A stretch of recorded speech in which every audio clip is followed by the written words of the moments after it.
Welcome to this Butler-Weimuller-Katz-Craig webinar. Throughout this presentation, you will see a little pencil symbol on the bottom left-hand corner of the PowerPoint slide randomly placed throughout the presentation. Please write down this code word when you see it. There are 3 of them. Florida Department of Financial Services requires us to insert codes that must be submitted to us after the presentation as a way to verify your identity and your full participation in this course. In addition, an affidavit of acknowledgement will be sent via email to all participants approximately 1 hour after the course completion, which you will return to Jackie Bing. The affidavit will confirm that you did in fact participate in the full presentation. It is on this affidavit that you will provide us with your Florida Adjuster License Number so that we can submit your name for Florida Continuing Education Credit or check off that you are in need of Florida Continuing Legal Education Credits. If you need CLEs, we will email you the reference number so that you can submit your name for attendance credits. Enjoy the webinar.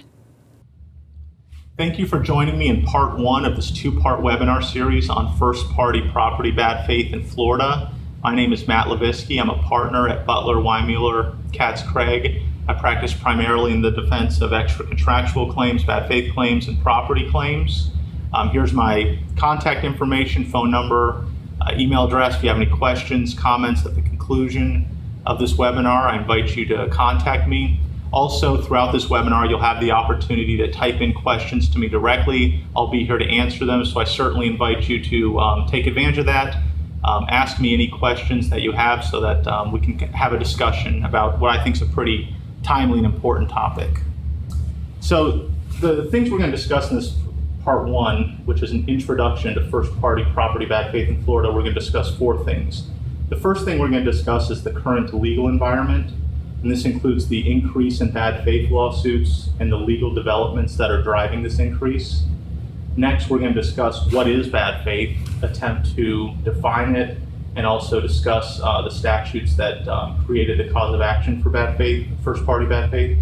We're also going to discuss civil remedy notices, which is a precondition to a lawsuit for first-party bad faith in Florida. We're going to discuss some of the requirements, things that make civil remedy notices invalid, and some of the case law.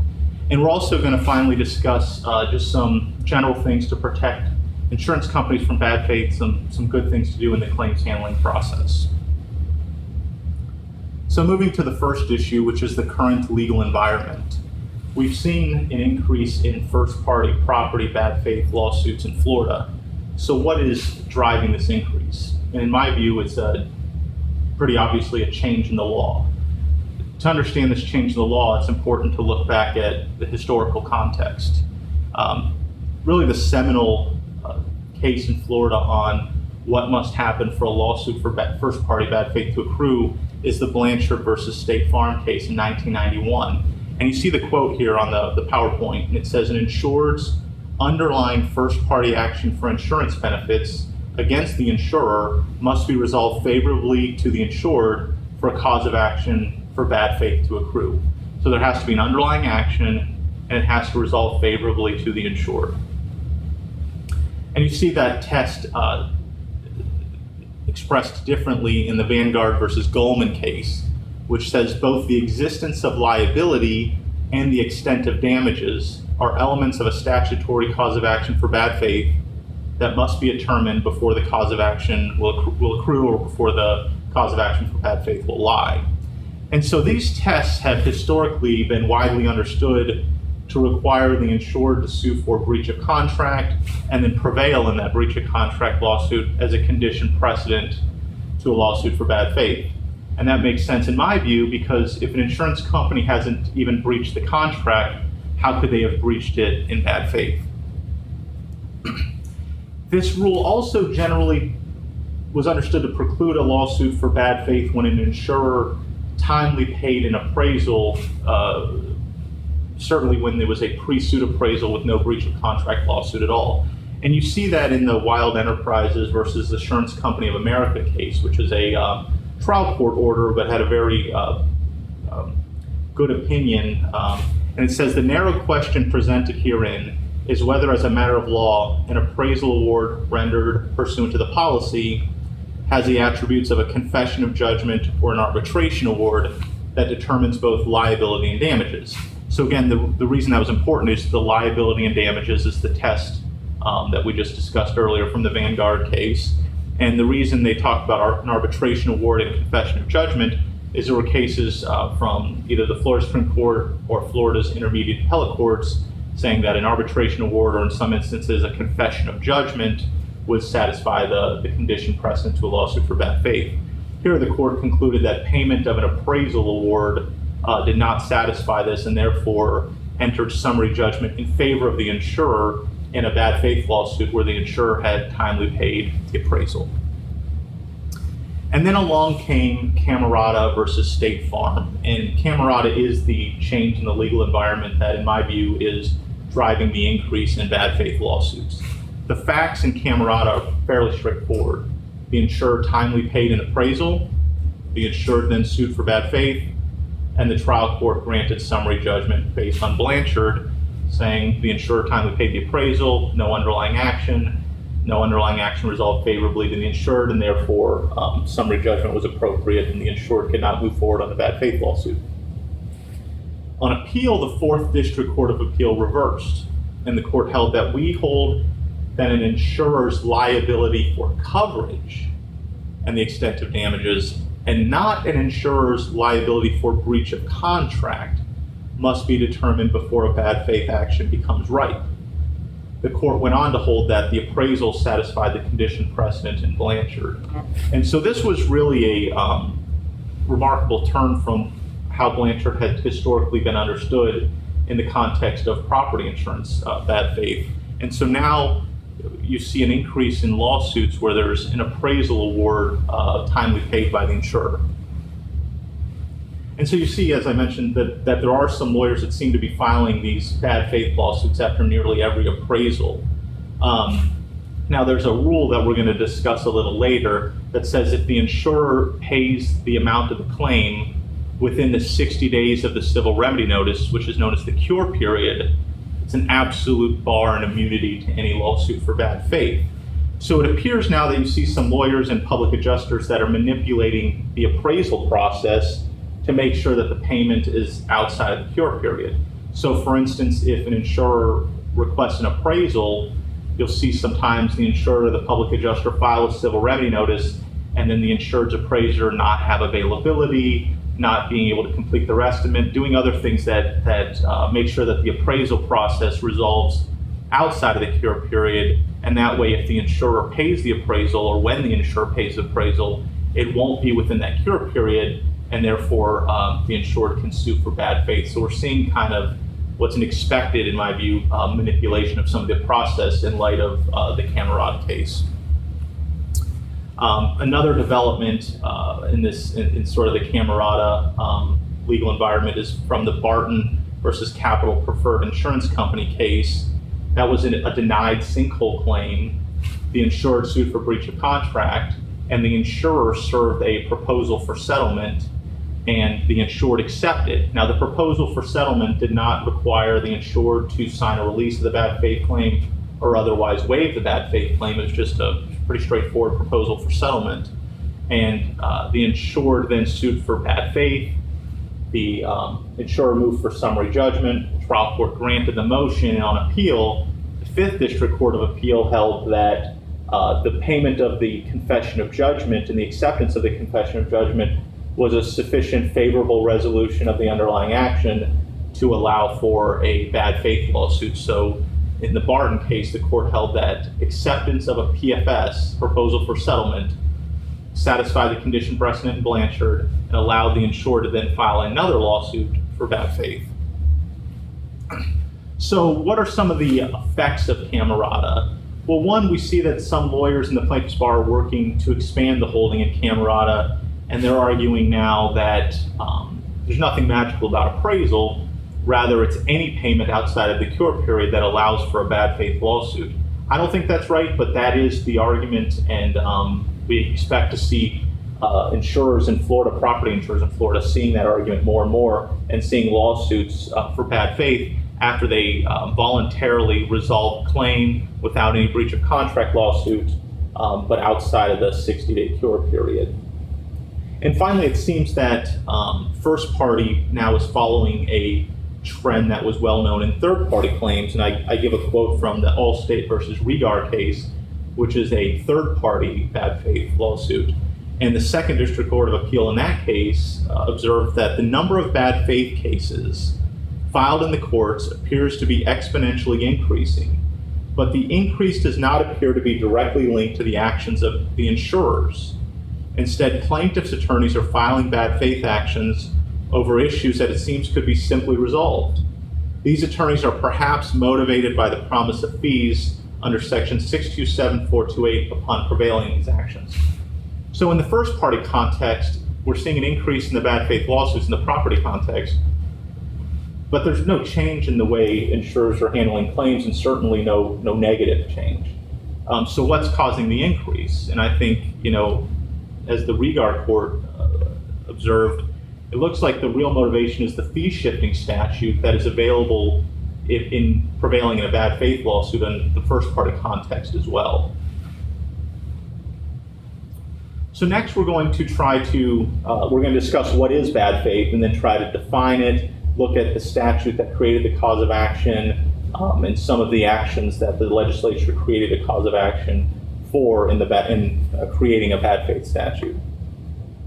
So first party bad faith in Florida exists only by statute.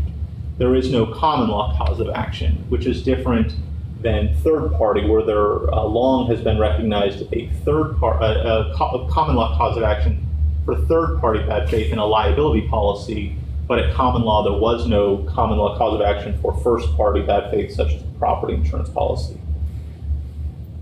However, in 1982, the legislature created a cause of action for first party bad faith when they enacted Section 624-155. Now, Section 624-155 created a cause of action for various alleged violations by an insurer. Now, the first one that's listed here is the one that's most common, the one everyone thinks about when they think about bad faith. And that's not attempting in good faith to settle claims when under all the circumstances the insurer could and should have done so had it acted fairly and honestly toward its insured and with due regard for her or his interests.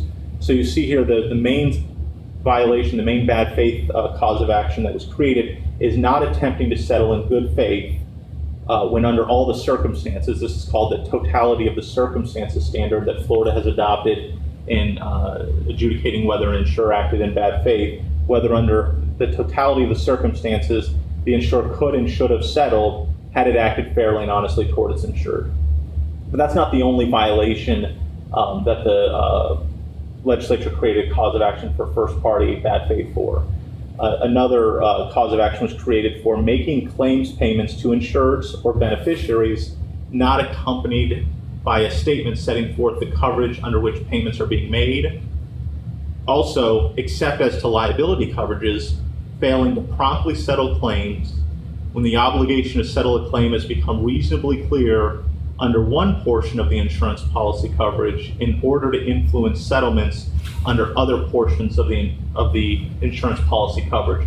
And that's fairly self-explanatory, but for instance, you can't withhold additional living expenses in order to influence the insurer to take a disputed settlement of a property insurance, a coverage a dwelling claim, for instance.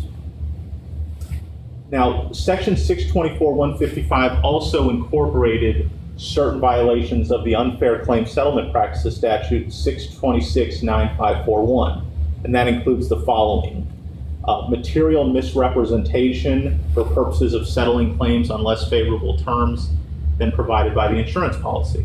So sort of self-explanatory, but you can't misrepresent, make a material misrepresentation in order to try to settle claims on less favorable terms. Failing to adopt and implement standards for proper investigation of claims, misrepresenting facts or insurance policy provisions. So again, sort of obvious and self-explanatory, but you can't misrepresent the facts or the policy provisions when adjusting claims. Failing to acknowledge and act promptly on communications, and we'll see this a little later and we'll talk about it, but one of the main things is promptly responding to the insured, denying claims without a reasonable investigation, failing to affirm or deny full or partial coverage of claims, failing to provide an explanation for a denial of claim or an offer of a compromise settlement, failing to promptly notify the insured of additional information needed to process the claim. And this is something we'll discuss a little later in a little more detail, but it's sort of self-explanatory, but the idea being that if additional information is needed from the insured to resolve a claim, to resolve an issue of coverage or the amount of loss, that it's incumbent on the insurer to timely ask for that information.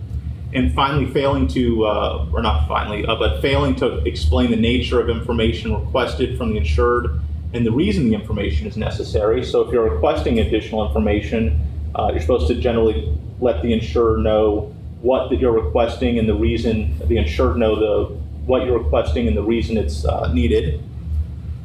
And then finally, you see the 90-day rule, which is known to most adjusters who handle property insurance claims in Florida, and it's incorporated in the bad faith statute, which is failing to pay the undisputed amounts within 90 days after the insurer receives notice of a residential property insurance claim, determines the amounts of partial or full benefits, and agrees to coverage unless, and there's some exceptions listed in the statute. So the bad faith statute also created a cause of action for violating this 90-day rule. So that's the statutory framework for first-party bad faith in Florida. On the screen here is the standard jury instruction that's given in a bad faith lawsuit.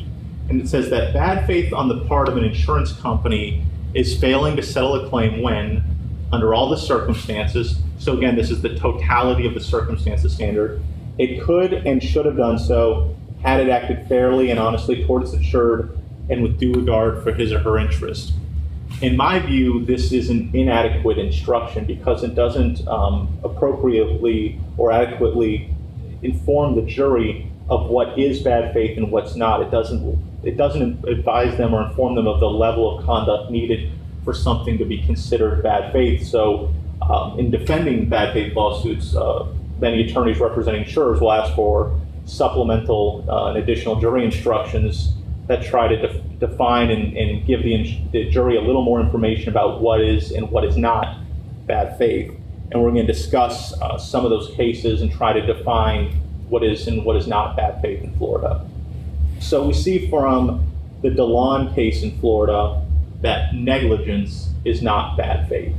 Bad faith is something more than negligence. The cases say that negligence may be relevant under the totality of the circumstances for determining whether an insurer has acted in bad faith, but negligence alone is not bad faith.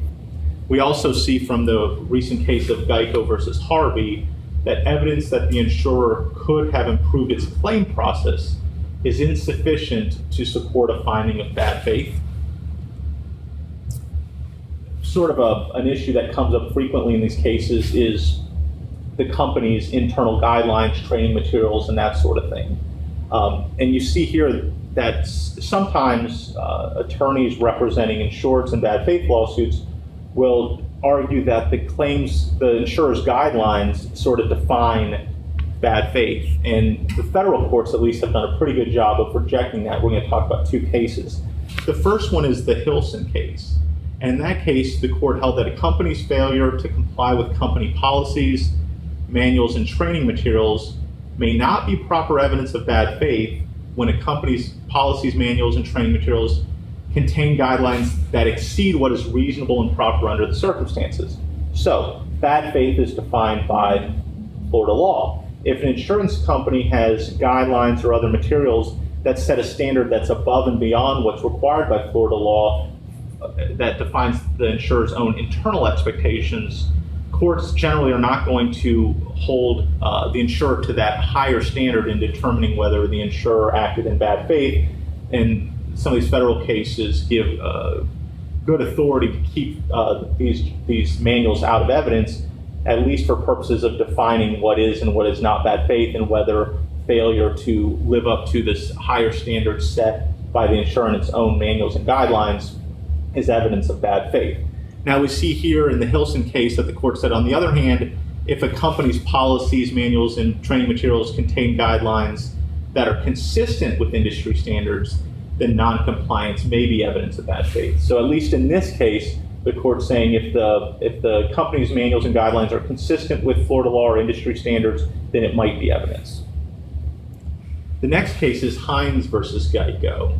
And here again, we're talking about introduction of guidelines, manuals, that sort of thing for purposes of determining whether the insurer acted in bad faith and determining the standard for bad faith.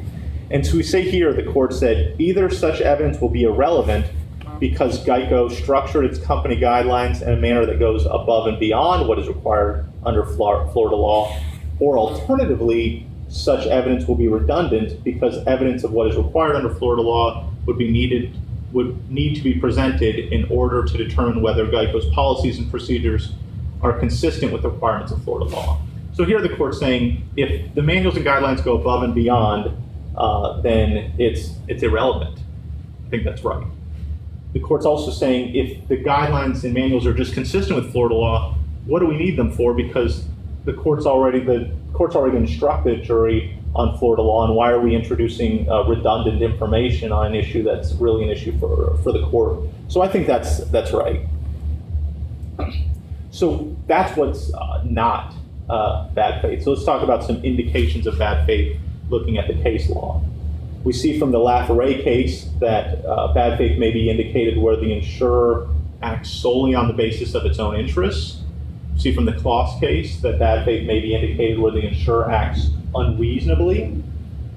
We see from the Thomas versus Lumberman's case that bad faith may be indicated where the insurer's actions are tantamount to fraud.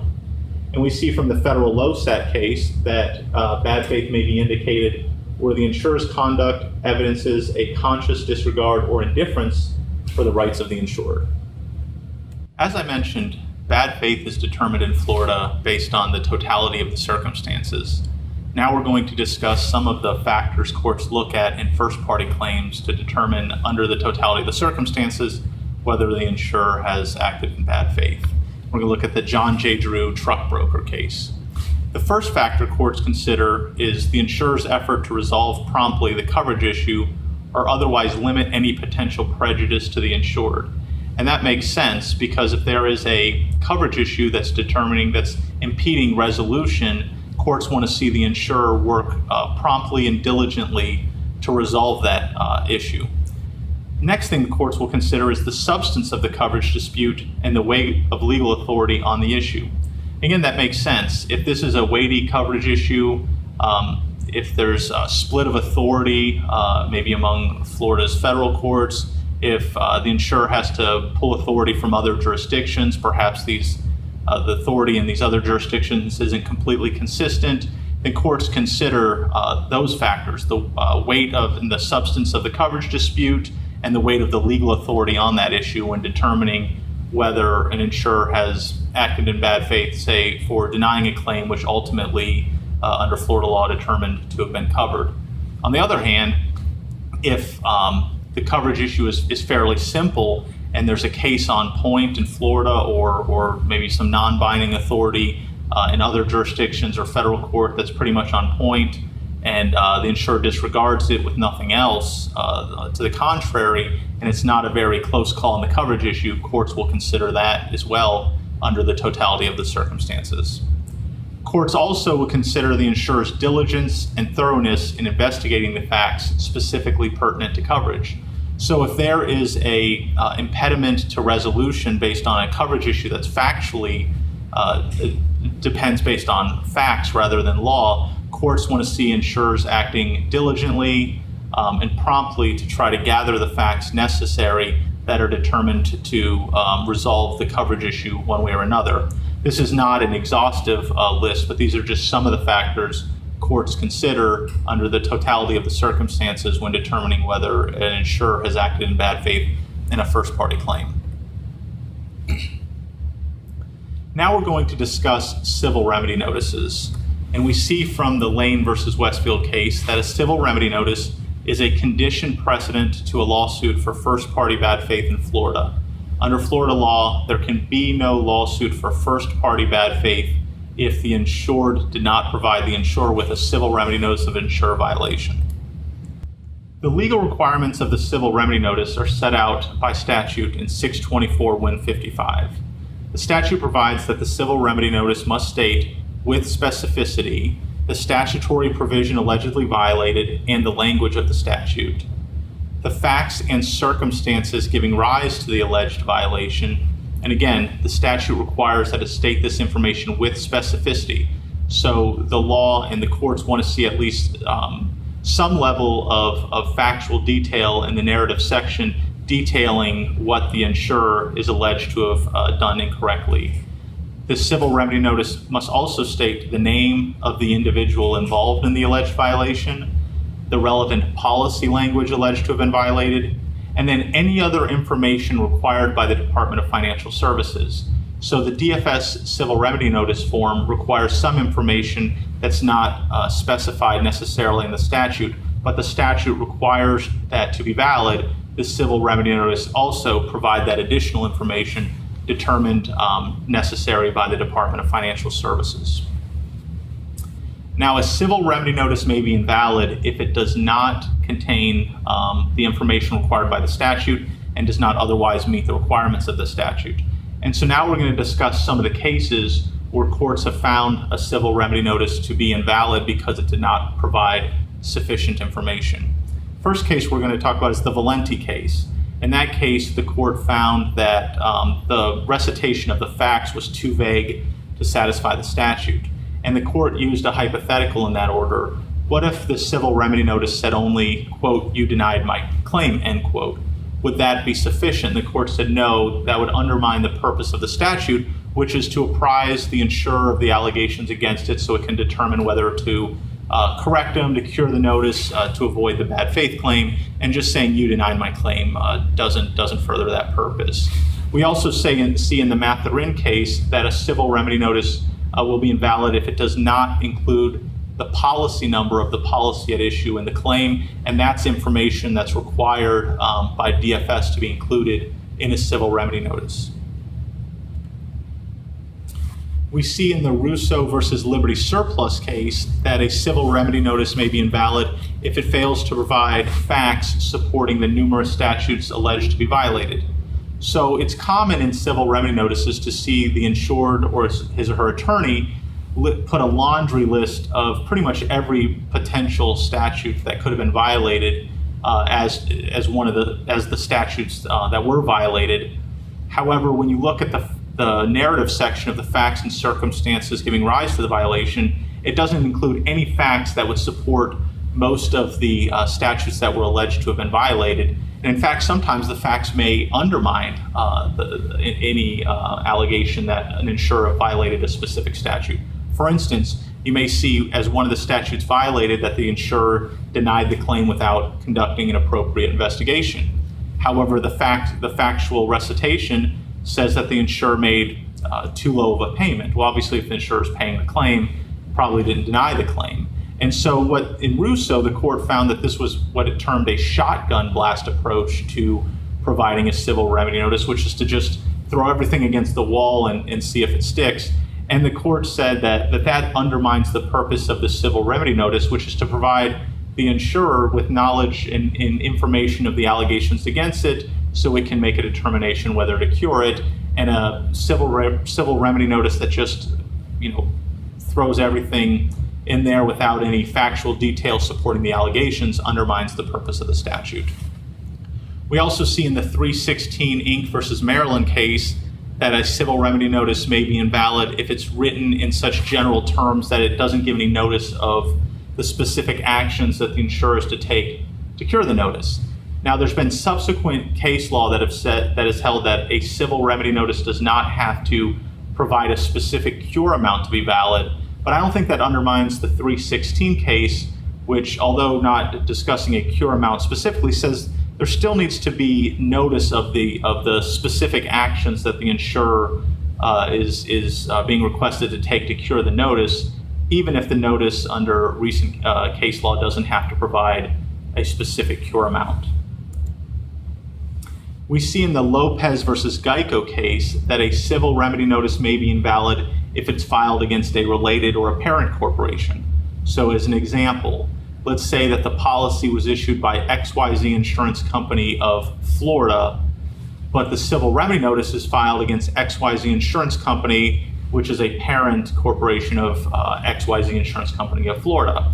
And then later a bad faith lawsuit is filed against XYZ Insurance Company of Florida based on the civil remedy notice filed against XYZ Insurance Company. Under the Lopez case, that case should be dismissed because there was no civil remedy notice filed against the actual entity that's a defendant in the case and that issued the policy. And that makes sense because the actual entity that issued the policy must receive notice of the allegations against it so it can determine whether to cure it. And filing a civil remedy notice against a related or parent corporation doesn't satisfy that requirement.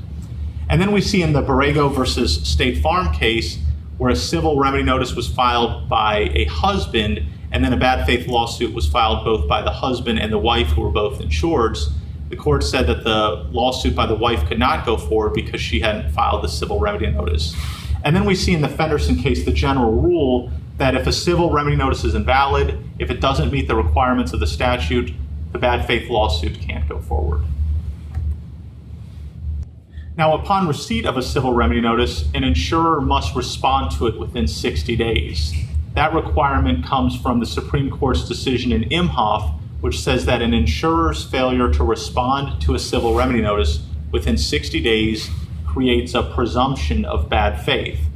Now, this response requirement is not found in the statutes. It's created by the Imhoff case, and so there's really no official guidance either in the statute or the cases about how an insurer must respond. But probably the safest thing to do is file your official response both to the insured or the attorney who filed the civil remedy notice on behalf of the insured, and also to the Department of Financial Services, which can be done online through the civil remedy notice portal. Now, it happens from time to time where the insurer has, for one reason or another, not responded within 60 days. And obviously, attorneys representing insureds will argue for an Imhoff presumption, essentially a presumption that the insurer has acted in bad faith. There's some relief provided by a recent case called Vaughn versus Producers Agriculture Insurance Company. In that case, during the time of the civil remedy notice and within the 60-day cure period thereafter, the insured and the insurer were involved in an arbitration. And as part of that arbitration, they were exchanging information, exhibits, documents, that sort of thing. However, the insurer did not file or provide an official response, and in a bad faith case, the insured requested an Imhoff presumption. And the court in the Vaughn case rejected this hyper-technical approach and said really Imhoff was worried about providing information and making sure that the insured knew the insurer's position and that they were exchanging information and that sort of thing within that cure period. And the court found that essentially the goal of Imhoff had been satisfied in Vaughn because during the 60-day cure period, the insurer had provided all sorts of information about its position during the arbitration, and the court found that exchange of information satisfied the response requirement in Imhoff, even though there was no quote-unquote official response to the Department of Financial Services or to the insured. Now, and we'll discuss this a little more later, but paying the full amount of a claim, known as curing a civil remedy notice, is a bar to a lawsuit for first-party bad faith. But sometimes the full amount or the amount of the claim is not known. Perhaps you're waiting on information from an expert. Perhaps there's an appraisal ongoing. There may be any number of issues that would make it impossible to know precisely the full amount of the claim at the time the civil remedy notice is filed. Still, it's important to be cognizant and to look for non-monetary terms that may be in the civil remedy notice, because those are things that can be corrected within the 60 days, or at least addressed within the 60 days, even if you're not able to agree on the quote-unquote full amount of the claim within the 60 days because you're waiting for additional information or there's some process ongoing. And so here's some examples. And the point of this is to read the civil remedy notice carefully so that you can pick up on these things and address them within the 60-day cure period. So sometimes you'll see something in a civil remedy notice saying, and we've requested a certified copy of the policy and it hasn't been provided. True or not, if you see that allegation, that's something that can easily be addressed within the 60 days. So look for that and provide that policy within the 60-day cure period. That's an easy thing that can be addressed within the cure period, even if you're not in a position to pay the full amount of the claim or come to an agreement on the amount of loss with the insured within that 60-day cure period. You also may see an allegation that the insurer has paid me $20,000, but I don't really know why or the basis of that payment. That's another thing that's easy to address. You can provide the statement of the loss or whatever information is the basis of your payment. And those are the types of things, another example of the type of allegation you may see in a civil remedy notice that is not monetary. Often you'll see an allegation about a coverage that perhaps you didn't know was at issue or in dispute prior to receiving this civil remedy notice. And I'll give an example of ALE, where you think the issue is whether the roof needs to be replaced or repaired. Then you receive a civil remedy notice and it says, we think the roof needs to be replaced and also the insurer has not paid ALE. Well, if that's new, take a look at that now. That may be something that can be addressed even if you can't agree that the roof needs to be replaced. You may be able to, within that 60 days, and should be able to, request receipts of incurred ALE and address that coverage, address that portion of the claim during that cure period, even if you can't resolve the total dispute as to the building damage. You may see an allegation that the insurer has failed to respond to a communication. Easy fix, respond to any communications that are outstanding. If you see that allegation, go back through the claim correspondence and make sure that you've adequately responded to all the communications from the insured or their attorney or public adjuster. Sometimes you'll see an allegation that the insurer has failed to inspect or done a cursory inspection. That's an easy fix, but it's also a great opportunity for the insurer because it's essentially an invitation to inspect. So take the time during that cure period to go back out to the property. Perhaps you want to hire an expert, whatever it is, and inspect. See if there's additional damage you didn't know about, that sort of thing, and take that as an opportunity to resolve whatever the potential dispute is as to the amount of loss. Now, sometimes when you receive the civil remedy notice, you need additional information. Perhaps you're finding out about a dispute for the first time. An example of this was seen pretty frequently in sinkhole claims, where the insurer has denied a claim based on a report from the engineer it retained that said there was no sinkhole, and then you get a civil remedy notice saying the insurer denied the claim in bad faith, and we have hired so-and-so engineer who says there is sinkhole. Well, if you don't have that report, don't wait till the end of the 60-day cure period. Ask for it within the first few days after receiving the civil remedy notice. Perhaps the civil remedy notice says you haven't paid the full amount of the claim but doesn't say what that amount is. Send a letter saying, can you tell me the full amount of the claim in your view to the insurer, to the public adjuster, the attorney, whoever it may be, and give me the basis for your view that that's the full amount of the claim. Ask for estimates. Perhaps the civil remedy notice identifies an estimate obtained by the insured that you haven't seen yet. Ask it, within the first few days of the civil remedy notice, and that way, by the time you get to the end of the 60-day cure period, you have all the information you need to appropriately respond to it, pay additional money if indicated, whatever the case may be. It also may be that during the cure period, you can't agree on the full amount claimed by the insured. For instance, the insured may say that the amount of the claim is $100,000, but during the cure period, you believe that the appropriate amount of the claim is $20,000 and that there's no coverage issue. Even if you haven't or are unable to agree to the full amount of the loss during the cure period, you can pay your estimate during that cure period, and I think that's a good idea. So during the cure period, even if you can't agree on the full amount, it makes sense to pay at least the partial amount based on your estimate of what's owed under the contract and for the claim. Finally, when responding to the civil remedy notice, be aware of a waiver argument that's being made by attorneys representing insurers. Essentially, the argument is, even if the civil remedy notice did not comply with the statutes, did not provide the information requested, may be deficient, The argument is that the insurer has waived those arguments because the insurer did not identify the deficiencies when responding to the civil remedy notice. Now, for reasons that I won't get into here, I think that that argument's wrong, but if you're going to face it anyway, why not avoid that argument by identifying the deficiencies in the civil remedy notice? So when providing your response, it makes sense to look through the notice, see what the deficiencies are, and go ahead and identify those in the response to avoid the waiver argument later.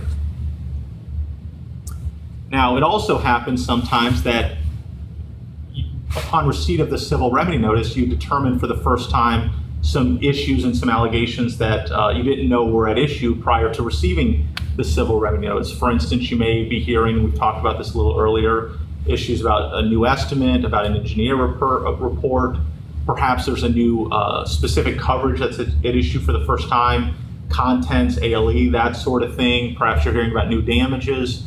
Now, really the purpose of the civil remedy notice is to provide the insurer a last chance to correct the alleged violations to resolve the dispute. And I think the case law in the legislature contemplated that there would be sort of an ongoing process that the insured and the insurer would be trying to resolve the dispute. And then at some point, after the insured provided all the information available, it just reached an impasse and the insured said, okay, now we're gonna file a civil remedy notice and give them one last chance to resolve the claim. In practice, that's not really how it works out. Oftentimes, you're finding out about a dispute for the first time in the civil remedy notice. You're finding out about new damages, new claims, new parts of the claim, new reports for the first time in the civil remedy notice. Now, in my view, in those cases, there really should be no bad faith lawsuit based on those allegations, because how could you have acted in bad faith for not acting on a report that you hadn't even seen before receiving the civil remedy notice, or hadn't even heard of before receiving the civil remedy notice? But you see the King versus Geico case, where this is a UM, but a first party case, where the insurer moved for summary judgment and the motion was denied. And the court found that the insurer presented a strong argument that it had not acted in bad faith by initially refusing UM benefits. But then it says the insurer's failure to further investigate the claim at the time it received the CRN may be evidence of bad faith, and the jury could so conclude, and therefore the summary judgment was denied. Now, I think that order is wrong, the legal holding's wrong, but it's an order to be aware of, and it's something that's certainly being argued by attorneys who represent insureds, that even if the insurer had not acted in bad faith prior to receiving the civil remedy notice, if upon receipt of the civil remedy notice, the insurer finds out about a new report, a new estimate, some dispute, it's incumbent on the insurer within those 60 days to try to investigate this dispute and try to resolve it, and that an insurer may be liable for bad faith, not for what it did prior to receiving the civil remedy notice, but for not investigating the claim or the alleged violations upon receipt of the civil remedy notice. So that's something to be aware of, and for further reason that during the cure period and upon receipt of the civil remedy notice, it's a good idea to investigate the claim as much as possible and obtain further information if needed to resolve whatever the impediment is to resolving claim. Now, as I mentioned, curing a civil remedy notice is an absolute bar to a lawsuit for bad faith. And the way to cure a civil remedy notice is by paying the amount owed under the terms of the policy. Now, sometimes you'll receive a civil remedy notice and it will demand to cure that the insurer pay the full amount of the claim and then do all sorts of things. For instance, write an apology letter, implement better standards for training, help mitigate against further damage, that sort of thing. And we see from the Franklin case that an insurer will cure a civil remedy notice by paying the amount owed, regardless of all the other requests to do certain things. Payment of the claim during the cure period is a cure and bars a bad faith lawsuit, a first party bad faith lawsuit. So we see under Tallet, which is the seminal case on this, that payment of the full amount of the claim during the cure period bars a first party lawsuit for bad faith. We also see under Tallet that you only have to pay the contractual amount owed the insured under the terms and conditions of the policy to cure the notice. You don't have to pay extra contractual damages, attorney fees, public adjuster fees, costs. They're often demanded in the civil remedy notice, but an insurer does not have to pay those things to cure the notice. Just has to pay the amount of the claim pursuant to the terms and conditions of the policy, and that's the Talent case. Now, the final thing we're going to discuss are some things you can do to protect the insurance company from a bad faith lawsuit, or at least do the best in the claims handling so that there is no bad faith, even if there is a bad faith lawsuit filed. The first thing is claim file documentation. The claim file should tell the story of the claim. The first thing that should be in there are the claim notes, which should include a narrative of the claim handler's activity. Should tell the whole story so that someone could pick up the claim file or the claim notes, having no familiarity with the claim, and be able to find out what happened, why it happened, that sort of thing. So it should include summaries of conversations with insureds, attorneys, public adjusters, experts, that sort of thing. It should also detail if a claims decision has not been made or a final decision hasn't been made, the reason it hasn't been made, and the efforts taken by the company to resolve that issue, to investigate that issue so that a decision can be made. You also want to see emails in the claim file, written correspondence, and that should include attachments so that there's no dispute later as to whether or not something that's listed in the letter as an enclosure is actually enclosed. For instance, maybe it's a mandatory DFS brochure, that sort of thing. You want to see that, the attachments in the claim file. You also want to see the payments to the insured, evidence of that in the claim file, reports of any adjusters, experts, consultants, that sort of thing, your estimates. All of these things should be in the claim file and should tell the story. And good claim file documentation is really the best defense to a lawsuit for bad faith. Now, what should not be in the claim file? Well, one thing you certainly don't want to see are large gaps of time where nothing happened. We've discussed previously that the statute and the case law discusses pretty frequently promptness, diligence, thoroughness, that sort of thing. So you don't want to see a long period of time where there's some dispute, some impediment to resolution, and nothing has happened. You want to be able to show consistent steps during the claims handling to resolve the claim. Also, the claim notes are generally discoverable in a bad faith lawsuit, and they are not the place to complain, vent, or criticize the insured, the public adjuster, or the attorney. And you see this quote from a treatise, which is a pretty good quote. It says, "Insurance bad faith cases are won or lost on the contents of the insurer's claims files.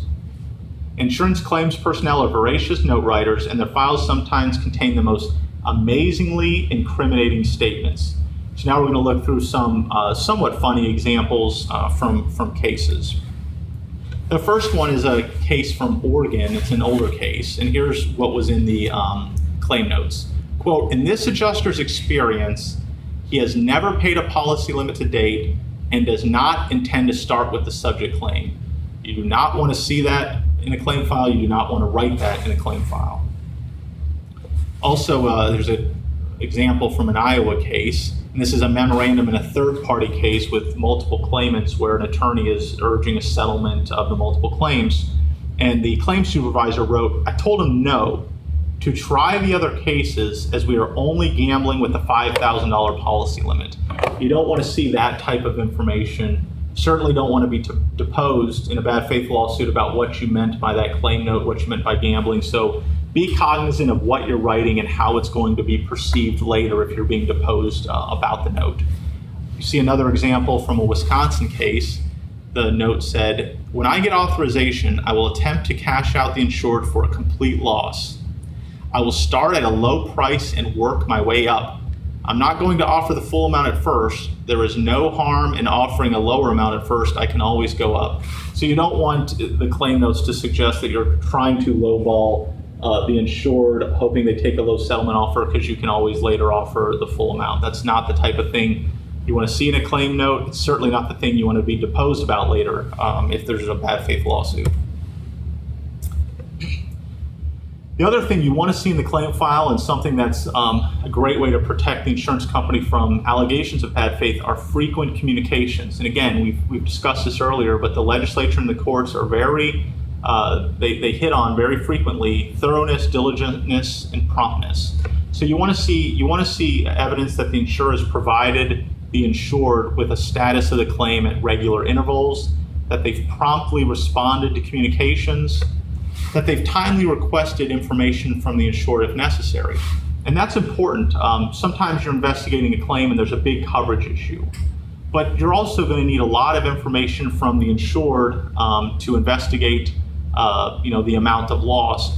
Don't wait until the coverage issue is resolved and then ask the insured, hey, we need all these documents to determine the amount of loss. Do it on a dual track basis. Investigate the coverage issue, but also ask for information timely from the insured to investigate the amount of loss or any issues. So don't wait to request information from the insured. If you need it, ask for it early and upfront. You also want to see that the insurer has explained to the insured any impediments to resolution. So perhaps in a business income loss claim, you're waiting on an accountant's analysis, or in a sinkhole claim, you're waiting on a report of an engineer. Let the insured know that. Let them know that you've hired an expert, you're waiting on their analysis, and that's why you're not in a position to pay a covered claim, let's say, or you're not in a position to admit or deny a sinkhole claim. Keep the insured informed as to what's going on in their claim. You also want to see in the claim file efforts to resolve the claim. So we've discussed this a little earlier. Pay the undisputed amounts. If there's a dispute over the amount of loss, but you can acknowledge that some amount is owed, pay that amount up front, even if there is no agreement on the complete and total amount of the loss. You want to see correct inspections, adequate inspections of the claim, and oftentimes, and you'll see that below, that entails hiring the appropriate experts. So for instance, you may not want to see a claim where there's a dispute over whether the roof can be repaired or replaced, and the insured has hired a roofing contractor and an engineer who both say the roof must be replaced, and you're relying totally on your own opinion that it's repairable. Make sure that the right experts have been retained. Make sure you've done an appropriate and adequate inspection so that the decision you're making is based on the best available information, that you're not making a decision based on inadequate information. Also, you want to see efforts to identify and resolve the dispute between an estimate by the insurer and the public adjuster. Now, sometimes the dispute may be pretty obvious, repair versus replacement of the roof. The public adjuster says it needs to be replaced, you think it needs to be repaired. You can resolve that dispute, as we just discussed earlier, hiring the appropriate experts, whatever the case may be. But sometimes there may be something that's a little harder to identify as the source of the dispute. Perhaps there's damage in the public adjuster's estimate that's not in yours at all. Why is that? Did the insured never point out that the third bedroom that they were claiming was damaged, and so the insurer's estimate doesn't include any damage to that bedroom? If so, find out why that is, and maybe do another inspection to resolve that type of dispute. Make sure you've identified the source of the dispute, the disagreement, and do what you can to resolve those disagreements. Perhaps it's a pricing list issue. Perhaps it's a pricing list issue that can't be resolved because the public adjuster's estimate is using the wrong pricing list. That's fine, but at least make sure that the claim file shows that you've done diligence, you've done your diligence, you've identified the source of the dispute, and you understand the dispute, and you've made what you think is the correct decision. Make sure you've done the correct investigation to resolve any facts or coverage issues. If there's additional information that's needed, ask for it.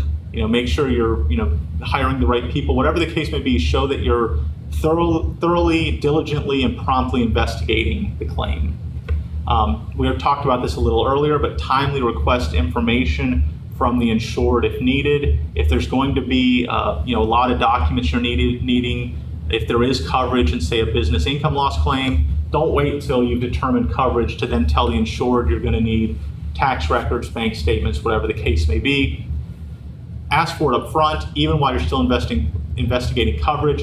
That way, once you're in a position to acknowledge coverage, if there is coverage, then you at least have already done what you need to determine the amount of loss. And you're not now saying after a month or two of a coverage investigation, we'll now go find all these bank records that may be hard to, or accounting records or whatever, business records that may be hard to obtain. Go find those now, which would further delay the claim. So timely request additional information from the insured if you need or are going to need information.